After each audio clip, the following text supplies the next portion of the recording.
Hello, my name is Caitlin Neas. I am a summer naturalist at Dorothy Pico Nature Center, and today I'm at Southwood Conservation Area and I'll be teaching you how to kayak.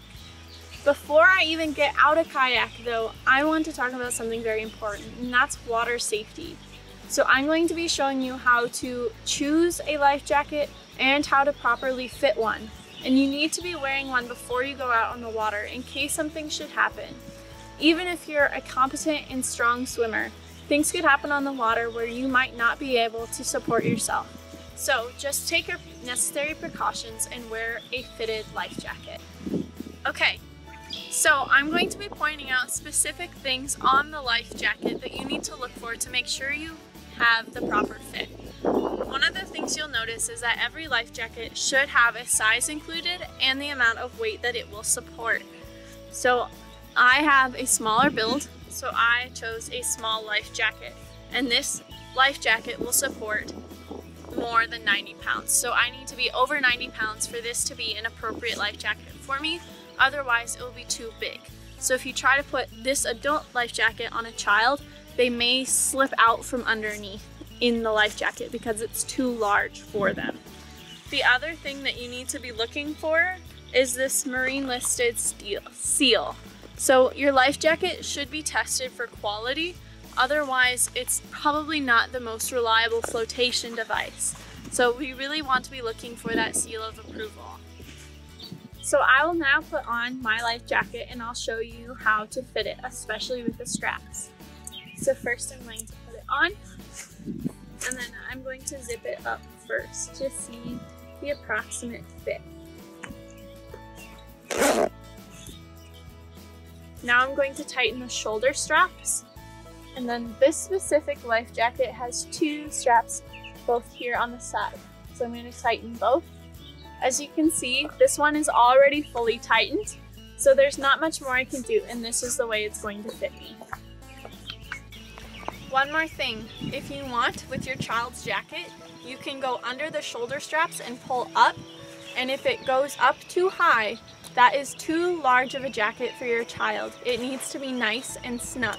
It shouldn't even necessarily lift like this one does, because if you have your gut reaction is to grab your child by your jacket, try to grab their arms or something else so that they don't fall out. So the next step for kayaking is to have your paddle. So as you're looking at it, you'll see a ring, and this ring helps when you pull it out of the water. The water will drip down, hit the ring, and then fall back into the water instead of into your canoe. You'll also notice the design of the paddle, that it has this scoop. So the curve should be out and away from you, and the curve incaved towards you as you pull it through the water, so that it's kind of like a cupped hand towards you with the shorter edge on the bottom. You could probably get somewhere if you have it backwards, but it's going to be much easier if you have it the right way up.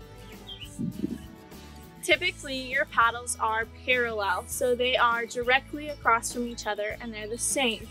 One way you can is most paddles have an option that you can click it in place and then you'll have a feathered paddle. So if you're going to paddle in heavy wind, this is going to be a little bit easier because your paddles are perpendicular to each other, so that when you pull one into the water, the other one is like a sliced blade through the air. And we'll have a picture inset on the bottom of what this looks like. While you're paddling,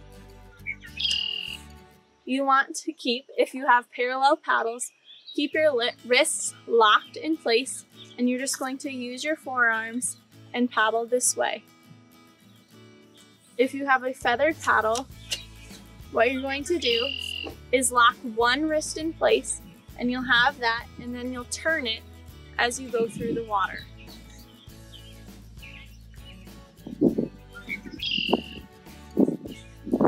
Paddling.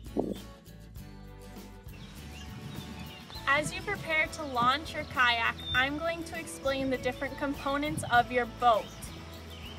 The Woodbury County Parks has different kinds of kayaks that are available during some of our programs, so I'm going to explain each. To my left is the red kayak, and this is a sit-in kayak. And near the back of the boat, which we call the stern, there is a hatch covered by netting. So the hatch is used if you have something like a backpack or some water that you want to set into the hatch. You can put that there and the net secures it. It could get wet though, so you do need to be careful about what you put in it, or you can buy water sealed bags. This is a sit on top kayak, and it also has a hatch. This hatch is open, which is a little bit different design than this one that has this top.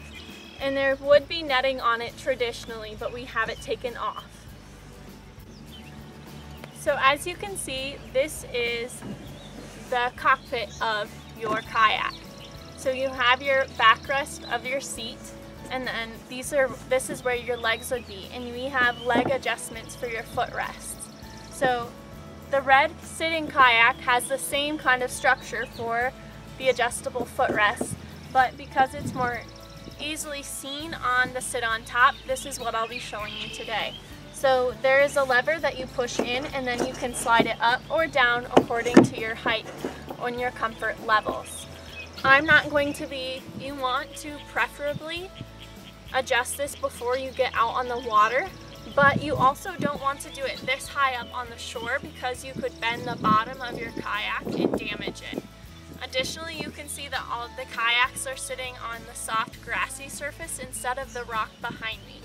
This was an intentional choice to protect the bottom of the kayak so that there's less scraping on the bottoms and damage that could be done. So I'll show you again later how the adjustment process works, but again, just push in the clip and move it back and forth to your height. So this is the very top of the boat, or called the bow. So if you think about it, you can remember the difference between the bow and the stern by thinking you bow forwards. So the forwards end of the boat is the bow. This also has a hatch. This one has the netting on top. And then you'll also see right here on the top, this is a drainage plug. So when you're done getting out of the water, you can open this up, flip your kayak over, and drain it of any water that got in it while you were out. So it's pretty easy. Most of them stay attached. You'll flip over your boat and the water will come back out. Drainage holes, make sure that it is closed before you get out on the water. Otherwise, your boat could become waterlogged and it could sink.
Thank you for joining me on this virtual kayaking lesson.